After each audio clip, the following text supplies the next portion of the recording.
ಇತ್ತೀಚೆಗೆ ಕಾಯಿಲೆ ವಿಚಾರವಾಗಿ ಜಗಳವಾಡಿ ವೃದ್ಧ ದಂಪತಿಯು ಸಾವನ್ನಪ್ಪಿದ್ದಾರೆ ಎಂಬ ಸುದ್ದಿ ಎಲ್ಲೆಡೆ ಕೂಡ ಹರಡಿತ್ತು.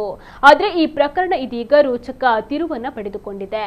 77 ವರ್ಷದ ಸುಮಿತ್ರಾ ಅವರು ಹೃದಯಾಘಾತದಿಂದ ಉಸಿರು ಚೆಲ್ಲಿದ್ದು, ಆ ಸಾವಿನ ನೋವನ್ನ ತಡೆಯಲಾರದೆ ಪತಿ 83 ವರ್ಷದ ಶಿವಾನಂದ ಅವರು ನೇಣು ಬಿಗಿದು ಆತ್ಮಹತ್ಯೆಗೈದಿದ್ದಾರೆ ಅನ್ನುವಂತಹ ಸತ್ಯ ಬೆಳಕಿಗೆ ಬಂದಿದೆ.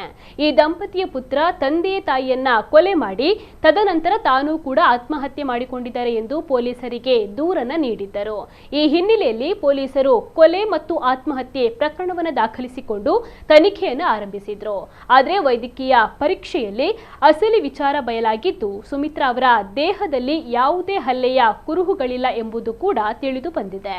ಇನ್ನು ಈ ಮನಕಲಕುವ ಘಟನೆ ಬೆಂಗಳೂರಿನಲ್ಲಿ ನಡೆದಿದೆ.